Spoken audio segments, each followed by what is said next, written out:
Þeir sem búa út á landi og farið hafa erlendis kannast margir við það að lengsti hluti ferðalagsins oft ferðin til Keflavíkur. Það því gleðileg tíðindi að margar ferðaskrifstofur munu í ár bjóða upp á beint flug frá Akureyri og Egilsstöðum. Við ætlum að heyra nánar af þessum ferðamöguleikum með því að heimsækja nokkrar ferðaskrifstofur hér á Akureyri. Fyrsta ferðin sem við bjóðum upp á í núna í apríl, sumardaginn fyrsta. Það borgarferð, 3 nátta ferð til Ljúblíana. Sú ferð enda fullbókuð eins og þannig að við tökum bara að biðlista. Svo ferð frá Egilsstöðum. Hún 8 nætur frá Egilsstöðum 13. maí. Og þar hérna 2 eða 3 stóri hópar og ég held að hún sé að verða fullbókuð líka. Hvert að fara? Við erum til Krítar þar. Svo það sumari frekar rólíkt í ferðin frá Akureyri hjá okkur. En svo byrjum við aftur haustið og það verður 3 vikna ferð í samstarfi við Félag eldri borgara 4. október. Þeir hafa farið með okkur undanfarin ár og búið til stóra ferð bara nánast árlega, undanfarin cirka 8 ár. Og það 3 vikna ferð á Gran Canaria, Kanaríar eins og flestir þekkja bara. Sú ferð verður kynnt bara núna næstu viku. Og svo við með 4. ferðin í boði væntanlega og vonandi og það verður þá í lok október, styttri ferð til Tenerife. En það kemur ljós núna fyrir mánaðamót. Við erum aðeins að púsla henni þegar ég fer saman. Við erum að bjóða eins og í síðustu 5 ár beint flug frá Akureyri til Ljúblíana og þetta hérna sem sagt 18. júní til 27. júní. Og það gefur mér tækifæri fólki til að koma beint til Evrópu, fljúga kannski 4 klukkutíma og njóta dvalina þar. Við erum með mismunandi pakkar. Það efst í raun og veru göngutúr til hæsta fjalli Sloveníu, Triglav, og svo hérna Króatíaströndina, Porto Ross, og svo það líka fólk getur bara að leigja bíl og keyra út all, eins og þeir vilja. En hvað svona heillandi við þetta landsvæði? Þetta virðist hafa verið mjög vinsælt hjá Íslendingum. Þið eru búin að bjóða upp á svo ferðir í 5 ár. Það náttúrulega endalaust hægt að gera þarna og það sem mér finnst mest heillandi við þessar ferðir náttúrulega fyrsta lagi beinaflugið. Stórkostlegt að fara hérna bara á stað, ég á heima, þannig ég horfi á flugbrautina og þegar ég kemur heim aftur þá bara bíllinn minn og ég keyri bara 5 mínútur komin heim. Það er náttúrulega stórkostlegt, en svæðið stórkostlegt og ég hef heillast af Austur-Evrópu síðustu áratugina. Og Slóvenía, Króatía, já 40 ár. Slóvenía og Króatía hafa alltaf verið þar mjög ofarlega og það náttúrulega allt, það loftslagið, það menningin, það möguleikin fjölbreytnin og allt þetta. Svo þetta bara svo einfalt, það til dæmis mjög einfalt að því Helena nefndi að leigja sér bíl.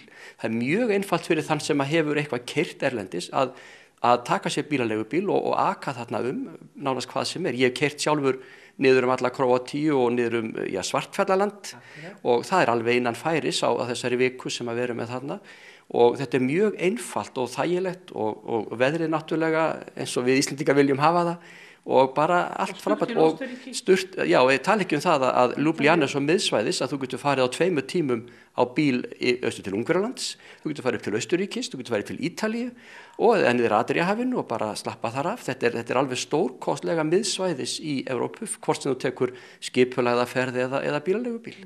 Það hljómar mjög vel. En þið eruð ekki bara að fara með Íslendinga út, þið eru líka að koma með útlendinga hingað til Akureyrar í þessu beina flugi. Já, og þetta kannski sérstaða Nonna Travel.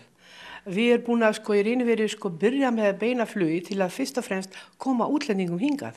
Og í síðustu 5 ár þá hefur komið tæplega 800 manns frá Sloveníu sem eru hrifin á Íslandi. Og þeir lenda hér, fara í ferðalag, annarkvort stoppa hér eða kringum Íslandi. En það nefnilega eitthvað sem ég held engin annan á Akureyri gerir. Það að koma með útlendinga beint til Akureyra. Heyrðu, við erum að bjóða upp á Dublin núna í apríl, 9. til 12. apríl, beint frá Akureyri 3 nætur og þú ferði búin að vera í sölu hjá okkur sín í október og hefur bara gengið ágætlega, eigum við ennþá aðeins laust í hana og síðan erum við að setja í sölu 2 ferðir fyrir haustið og það jafnframt svona helgarferðir, það aftur Dublin í 4 nætur, 22. október og svo Berlín 5. nóvember í 3 nætur. Norðlendingar eru nú farnir að þekkja Dublin svolítið. Þið hafi nú verið að bjóða beintflug þangað nokkur skeið. Já, ég veit ekki alveg núna hvað þetta ár sem við erum að bjóða beintflug á Dublin og svo þetta aftur lengra aftur tíman, alveg til tíma samvinnuferða sem var að bjóða beintflug á Dublin. Þannig að þetta hefur bara gengið og við erum að selja þessar vélar í rauninni nánast án þess að auglýsa þær og mikið af hópum sem að fara. Stutt flug, það eru cirka 2 tímar frá Akureyrarflugvelli þar til þú lendir í Dublin.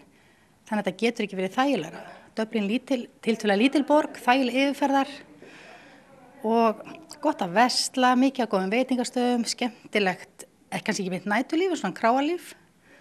Þannig að þetta hefur svona verið að falla í krammið. Áður við höldum áfram röltu okkar á milli ferðaskrifstofa hér á Akureyri þá er rétt að benda á það að ferðaskrifstofan Nasar verður með beint flug frá Akureyri í haust en Nasar sérhæfir sig í lúxusferðum fyrir fjölskyldufólk til Tyrklands þar sem allt er innifalið. En þá höldum við ferð okkar áfram og næsti áfangastaður er Transatlantic. Við verðum með Ríga og svo erum við að skoða nokkra borgir á Spáni og Ítalíu líklegast. Við erum svo með fyrirspurn sérstaklega frá fyrirtæki á Egilsstöðum sem vill fara til Skotlands. Það erum við að skoða líka.